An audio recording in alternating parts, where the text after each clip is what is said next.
Hello, welcome to chapter 1082. I love this chapter's cover page since we see Chopper guard chewing. We start the chapter with T-Bone being killed off by a civilian due to cross-guild marine bounties. It seems like Morgan was the one who put this on the newspaper since specifics of the incidents were kept under wraps. We get insight from Sengoku and Tsuru, who are saddened by the civilians turning on them because of cross-guild. With everything we have seen in One Piece, it does not come to a surprise to us that there are poverty-stricken nations. This would unfortunately push them to do things in order to get money. We learn about a new kingdom called Pepe Kingdom, or should we pronounce it PP Kingdom? I think this name should have something to do with pepper. One thing to note about Pepe Kingdom is that it seems like this kingdom might pay Celestials tribute. Even though they might seem very poor and unable to pay the fee for marine protection, it could be that there are rich people in the kingdom too who get all the money, just like Goa Kingdom. This could explain why T-Bone has stationed there in the first place. I also like that they don't blame the civilian, but rather Buggy and his cross-guild faction for creating bounties. Although we are in the endgame for One Piece, hopefully we get to see more bounty hunters because of cross-guild coming into play. We see Sengoku as well, eating some paper, which are probably the marine documents or newspaper Sengoku is reading in this panel.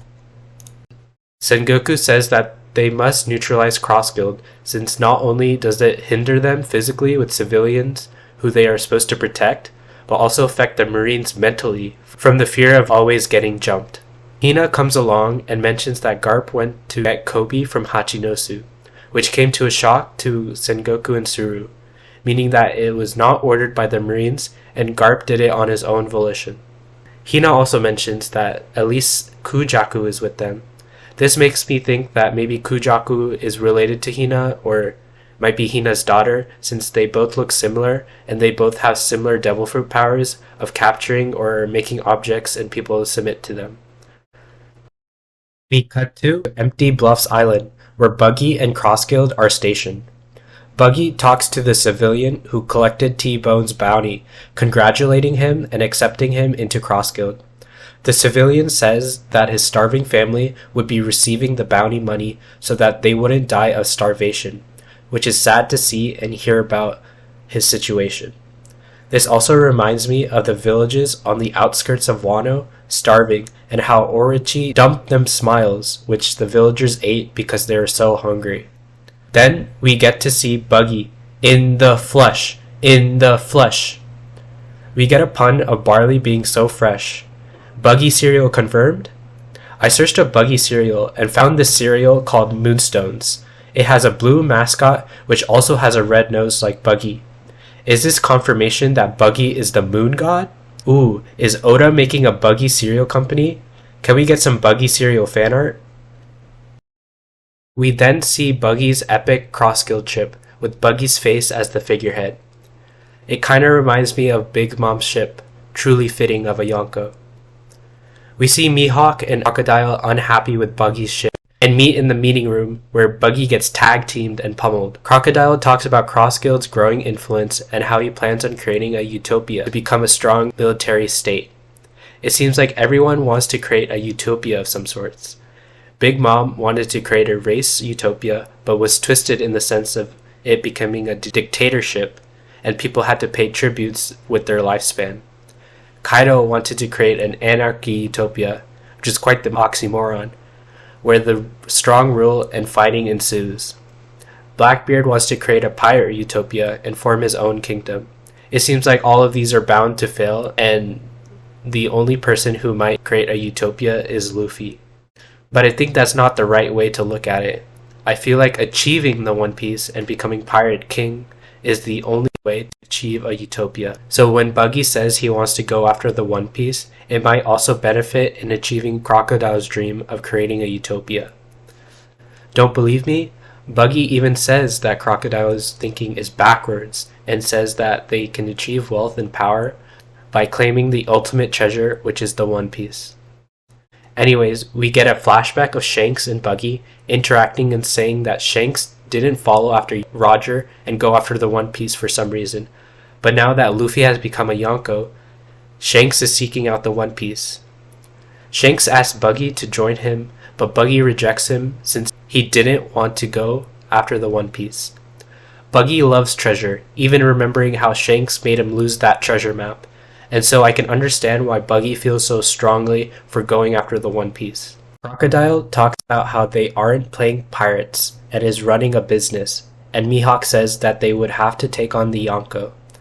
This seems similar to how people reacted to Luffy saying he will be king of the pirates and how he will defeat the Yonko. Mihawk and Crocodile don't see the vision of Pirate King Buggy. Buggy then gets on the mic and sparks the flames to go after the One Piece against Crocodile and Mihawk's decision. We got the golden age of pirates with Roger, the rekindling of the One Piece with Whitebeard, and now we get to see the great Buggy era, who will be the one to find the One Piece. Buggy talks about what these pirates desire the most, which would be the One Piece.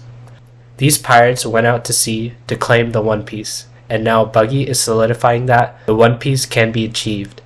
This wording of desire makes me believe that the One Piece is something that would be born out of desire.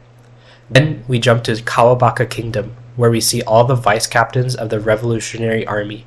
I feel like Ahiru is somewhat inspired by the original design for Nami, and Oda might have wanted to include the design in the story. Ushiano is most likely a minx rather than a devil fruit user. Gyamble and Gyron designs look really wacky as well. They all have different directions of north, south, east, and west, which probably aligns with the hemisphere of the world that they are in charge of. We see Sabo has returned to the Revolutionary Army. Everybody is happy to see that Sabo is back, and we see Ahiru was about to blast Sabo's ship. I like how they are so nonchalant about it, as if Sabo didn't get blasted off his ship as a child. Sabo is back with citizens of Lulusia, and we see Moda in the back. Maybe Moda can milk Ushiano, if you know what I mean. Insane observation haki can be seen with Sabo, that he could even dodge Koala. Either Luffy has worse observation haki than Sabo, or Nami is just faster at hitting the Straw Hats. After we see Koala try to beat Sabo, she is ultimately glad to see Sabo is back and was worried. Sabo says he was not on Lulusia when it happened, but in the panel he is talking and smiling like Lulusia didn't just get wiped off the planet. This makes me think nothing serious has happened to Lulusia if Sabo is smiling, or Sabo is a psychopath for smiling. We also see Giant Morley trying to hug Sabo, which I thought was cute. Bello Betty remembers the people of Lulusia and asks them to join the Revolutionary Army, which the citizens agreed to. Finally, we cut to Dragon and Ivankov learn somehow that Kuma went to the Grand Line to marry Joa, and how he might have been programmed to do so. But I feel like this is not the case, and I think Kuma is on a mission to do something in Mary Joa. Sabo wants to talk about what happened in Mary Joa. Even learning about this information would put your life at risk, so only Dragon and Ivankov are here to listen to what Sabo has to say. The chapter ends here, but I think Sabo may have seen something he wasn't supposed to. Was it Emu? Was it the slaves? Was it even the national treasure of Mary Joa? Or is it all of the above? I guess we will see at the end of the Egghead Island arc, because we will probably come back to Egghead after this chapter. Oda probably wants to marinate this chapter in the back of our minds and keep us on our toes for what Sabo saw at Mary Joa. Overall, this was a good chapter. We got to get a look at the Cross Guild and their influence, Buggy and his declaration of going after the One Piece, and Sabo's return. This chapter was a setup chapter for what's to come. I'll still give it 8 Buggies out of 10. I'm glad we got to see more of Cross Guild and the Revolutionary Army. I like how last chapter we got to see the reveal of Sword members, and in this chapter we get the reveal of more Revolutionary Army members. Also, Rip T-Bone, you won't be forgotten. I wonder how many stars he had. Alright, that's it for this chapter. Thanks for watching. Let Oda cook, and I'll see you guys next time. Bye-bye.